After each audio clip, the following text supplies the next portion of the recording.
Hello, everyone. Welcome to another installment of the Yesshift sub series titled Steven's Venue Adventures. I'm Steven, and once again, I'm here to talk about another concert that I've been to. On the previous episode, which came out yesterday, I talked about the Project show that I went to, and just 2 nights later I was able to see Stickmen at the Baked Potato. And I think it was a good thing having a day break in between shows, just so I could sort of recover from the awesomeness of Project and get hyped for Stickmen, space them apart a little bit. And a bit of a common thread between the two shows is the inclusion of King Crimson music. Project had some 70s stuff, and this show had a couple of 80s tunes along with 70s one. So I'll talk all about that. But I should mention that the way I found out about Stickmen, they've been around since 2007 from what I could tell. And the way I found out about it is, I think on Tony Levin's birthday or around then, I decided to go to his Facebook page so I could see, I wonder what he's been up to lately. And then I saw this video that was advertising the Stickmen tour. And so I'm like, oh, what's this? And of course, Tony, plays Chapman Stick. And I looked at the tour dates and I was like, oh, they're playing out the Baked Potato. And that's a venue I've been to here in Los Angeles last summer when I saw Soft Machine. I did a whole episode about that. And yeah, they were, Stickmen were slated to play for 3 nights, 2 shows per night at the Baked Potato. So Friday, Saturday, and Sunday. The Friday show I wouldn't have been able to go to because of Project. So I went ahead and decided on Sunday when I booked the show last month. But a couple days before this, looking in my emails, I saw that that Tony wouldn't be able to do these baked potato shows, and so for this one, the baked potato shows, um I hope I pronounced this correctly, Janek Gwizdala, uh, to sub for him, and he did a really great job. And I'll go ahead and read this announcement that was put on the Stickman official page within the past day. So it says here, due to an ongoing medical issue, Tony Levin will be unable to perform at the upcoming Stickman shows for now. While we remain hopeful that Tony may rejoin the tour at a later date, we're grateful to have some remarkable guest artists stepping in during his absence. Reeves Gabrels, acclaimed guitarist known for his fearless work with David Bowie, Tin Machine, and The Cure, will be joining Markus, Reuter, and Pat Mastelotto on stage beginning with our show at the Hagen Museum in Stockton, California on the 17th. So, looking at the tour dates that they list here, yeah, so they've had Yannick for these baked potato shows, and then on the 15th, so tomorrow in San Marcos, they're gonna have Tom Grayskerber, whom I've actually seen perform a few times at the San Diego County Fair, and he's played the Chapman Stick from what I remember. He's a great musician. I have a couple of his CDs. Um, even talked to him at least on one occasion at one of those fairs.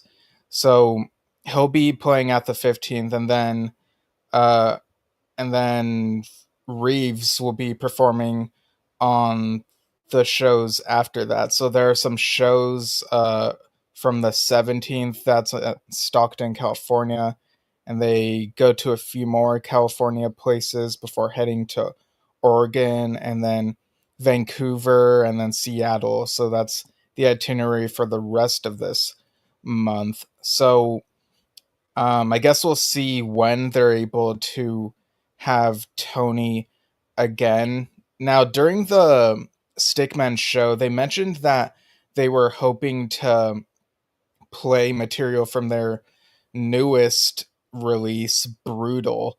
But because of Tony's absence, they wanted to hold off until he could perhaps possibly return later in the tour. And I actually have the CD here. I got it at the show. It's an EP, and it's really good. It how do I describe it?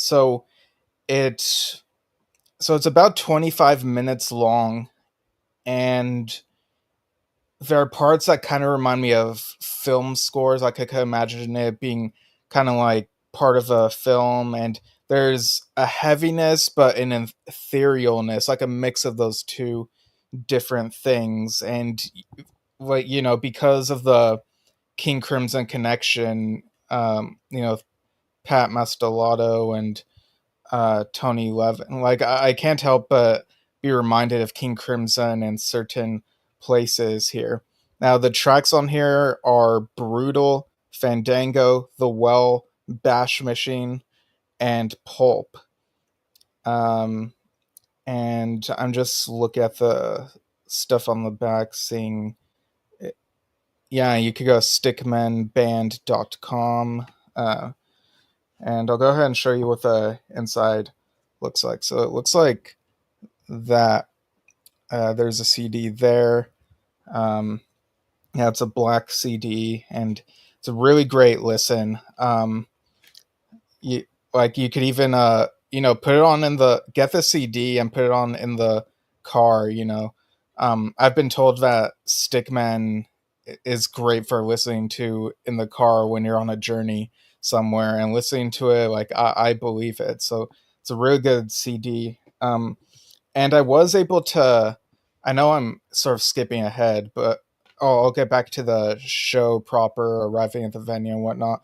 But I was able to talk to Pat after the show. He stuck around for a bit, and he said, I gotta listen to this CD here, KOMARA II. And KOMARA is this other project he's part of. I mean, look at that, like, figure on the front. It's yeah, it really leaves an impression. That face, reminds you of, um, because it's like a body with some skin missing, and there's, it feels like a bit of like sci-fi horror. And I don't know the full context here. Maybe there is a story. I was trying to follow along while listening to the CD.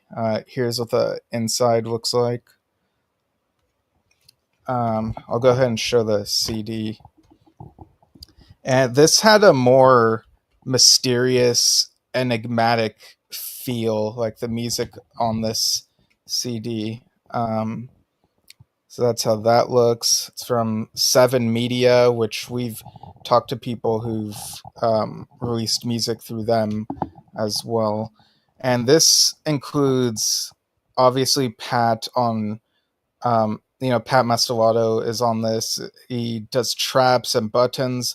David Kollar does guitars, bass, and key. And Paolo Raineri does trumpet and flugelhorn.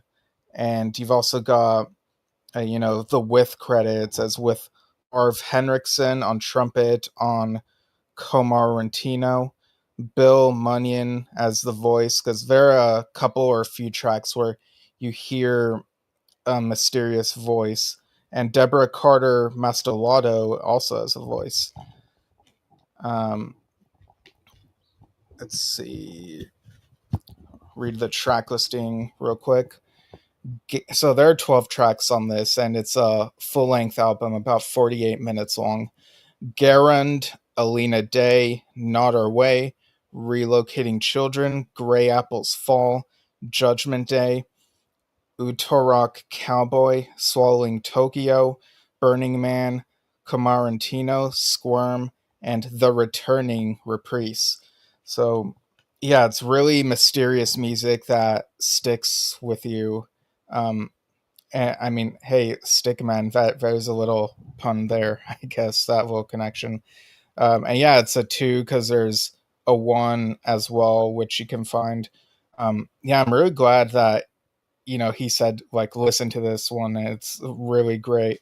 So, like, there's a lot of merch, CDs and vinyls, and it's always like, oh, which one should I get? So it was very helpful that, um, they mentioned Brutal during the show, and then um, Pat got me to listen to KOMARA II as well. So really great. So the baked potato is I've talked before about the size of it. It's like smaller than some other venues. It's a more intimate setting, but there is enough space for the people in there. Since I came by myself, last summer I think I was seated with someone else at a table because they also arrived on their own. But this time I ended up at the bar, so I was sitting on the stool at the bar, and I got a couple of drinks. I got a dark and stormy and margarita. I only got a picture of the dark and stormy. I guess I forgot to get a picture of the other drink. But let's see, I have it here. That's what that looks like.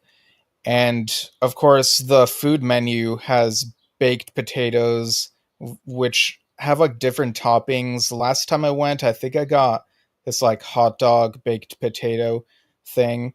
And so I was looking at the menu and debating whether to get the sauteed mushroom with cheese baked potato, but then the person working at the bar, he told me about the chef's special and how it's like this barbecue chicken with um, cheddar um, and of course it comes like with a salad on the side. Um, and yeah, the lighting doesn't quite do, it might not illustrate the picture quite clearly, but this was delicious. I was really glad that I was told about the chef's special, and it was just, this was a meal that I was thinking about for a long while after eating it. So I finished that before the show started. Again, there's an 8 p.m. show and a 10 p.m. show. I went to the 8 p.m. one, and from what I understand, the set list for each of these shows are similar, but there might be at least a couple tracks that are different. But yeah, I went to the 8 p.m. one. It probably started maybe a quarter after. I also got a couple of pics of the stage, like before the performance and after the performance. So I got that. The lighting in this one might make it look kind of blurry. You see the colorful guitar there with the swirling colors. I thought that looked really cool. And then here's a more clear picture of the drums. There we go. Yeah, and because of where I was sitting, like I said, I was sitting at the bar. It was pretty close to this where the amps were in the corner of the room, so it was the music came in really loud, and it took me a well. I mean, there have been louder concerts I've been to, so it wasn't too loud, but it still took me a bit to get adjusted, like maybe just a few minutes to get adjusted to how loud it was. And I also uh like I could see from um like by the wall next to the stage, someone sitting was like super into the music and just like going like that and smiling and grinning and just like moving around his hands and head and just super into it. And the music was that good. It's really great. So the set list here was they began with Red. So again, those King Crimson roots right there. Then they did an improvisational piece, and then they did mantra. And I think Pat said that the in-laws were there tonight, and he was like, I don't think they've heard this one. So that was another cool one. And this next one, they talked about Tony Levin throughout the show, and they mentioned that this next piece, Shotanoft, I think that's how it's pronounced, has a Tony Levin riff. And at one point, they also talked about how um, they talked about Janek and how good he was doing, and they're like, there's a little bit of a difference, and he's like, well, I don't have the Chapman stick. He was playing a bass. Is like it's a minor difference. Something like that, something along those lines. But they were working together pretty well, and Janek, he answered the call to fill in, and he did a remarkable job playing alongside these guys. And then they played Breathless, which I believe is a Robert Fripp track, if I'm not mistaken. After that, they played Industry, which was described as part improv and part written, and this was one of those 80s King Crimson tracks. I would say Pat was the spokesperson for the band in between songs for some of the time, but you'd also get Markus a couple of times as well, doing that sort of thing. And of course, a banter with Janek during that part I mentioned. After that, they played Cusp. And then when they before playing this next one, which was titled Swimming in Tea, I thought that they said Swimming in Tea as like a code for like, oh, it's time to drink water, because I think a couple of them like drank water at that moment. But I guess this is called Swimming in Tea. And then after that, they played Level 5, mentioning that it has a Levin melody.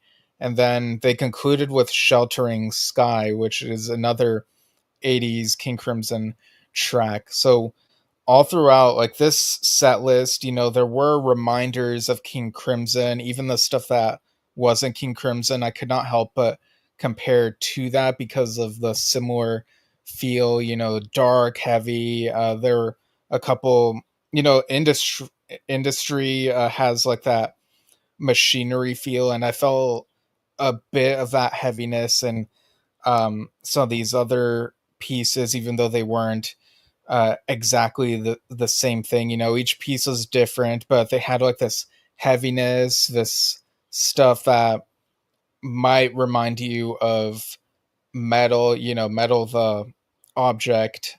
And yeah, I don't know, it was just really cool, like this whole atmosphere, and everyone was really into it, and they kept saying good job to Janek. After the show, people kept saying good job to him. And yeah, so and like I said, Pat stayed behind for a bit, so I got to talk to him, and I told him about Drum Talk TV and how Dad interviews drummers there. And so it looks like we might be able to have him on in about a few months after some of this touring. He's got a lot of stuff going on, so we're gonna keep in touch and try to schedule something with him. And yeah, like he was very generous with his time, and he was talking to other people there as well. I saw that a couple of people had this Stickman tour poster, and got it signed. I know Markus signed it as well. And yeah, like every people were very friendly at this venue, and I should see the Baked Potatoes schedule for the coming months, because like it's been a year since the last time I went. When I saw Soft Machine, it was in June or July or something like that. But for all I know, maybe there's some other acts that I know I would enjoy like very much, that I might be familiar with, or maybe check out something new, because I do want to try some of the other things on the menu as well. And the vibe overall is really good, the Baked Potato. Apparently stickmen really love performing at this venue, and um, I'd I'd heard that they on one of the live CDs, which I did not get, but one of the live CDs that they had at the merch stand apparently has a performance of Firebird Suite by them. And it's maybe, I don't know, maybe it's like 10 minutes or something. I'll have to look this up, but um, I thought that was interesting because, we associate Firebird Suite so much with the beginning of Yes shows. So I'm very curious to, see if I can check that out. But yeah, I'm really glad I went to this concert. Really cool way to end the weekend. And yeah, I guess we'll see what the next concert that I go to is. Off the top of my head, I can't really think of anything other than the November ones where I'll be seeing Yes and Steve Hackett and the John Lodge in December. But I will be live on here again tomorrow, July 15th at noon Pacific to talk about my vinyl copy of Yes's debut album, in celebration of Peter Banks's birthday. Got that vinyl record recently. And I should also mention that today I finally acquired the John Anderson The Lost Tapes box set. So this was from Bespoke Editions on over on musicglue.com, and it's Gonzo, which used to be called Voice Print, and it says Voice Print on these CDs. So this is From Me to You. That was like the final release from this box set, which was originally planned to have 20 different CDs, but ended up having 8 total. And here's how the set looks, and where the CDs are housed. They put these foam things so that they wouldn't be, to secure them since they would be in the mail. There are these foam blocks that are each the size of the CD cases. And yeah, I before coming on here, I put each of the CDs in my PlayStation 3 to make sure each of the tracks are playable, so I got to hear the beginning of each of them, and yeah, it's very playable, and I'm really excited to get through this.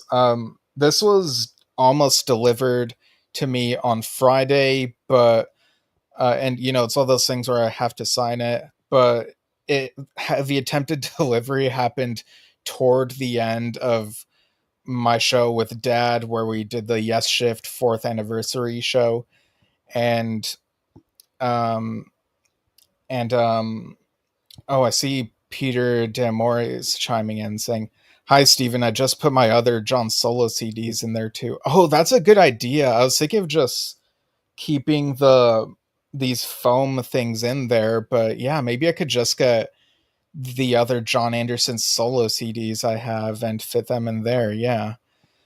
But yeah, this was a box set that I wanted since middle school. It was first released in 2006, I believe, but I found out about it in 2007.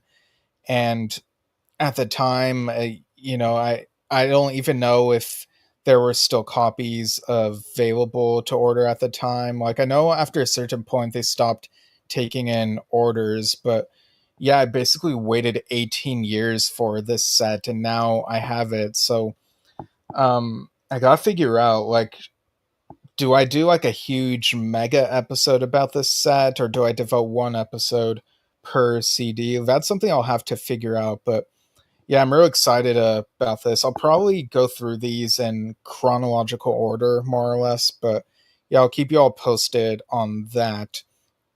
But yeah, so again, you know, kudos to Stickmen for an amazing show, and good luck on the rest of the tour. Really hoping that Tony Levin gets well soon, because health is really important, and um, Yeah, like Tony, such a nice guy from what I could tell. And I also saw that yesterday I came on here talking about the passing of Dave Cousins, and since then I've seen that there's been an outpouring of some nice memories and messages about him. I saw one from Rick Wakeman was posted earlier today, and I saw that there were posts by Annie Haslam, Claire Hamill, and Adam Wakeman, and Straub's fans as well. So Dave Cousins still be remembered. But yeah, I'll be back on here tomorrow at noon Pacific. So all of you stay well, stay safe, listen to some music through these times that can be tough in different ways. And yeah, thanks for tuning in. Always glad to have y'all here, and we'll see you all soon. Bye.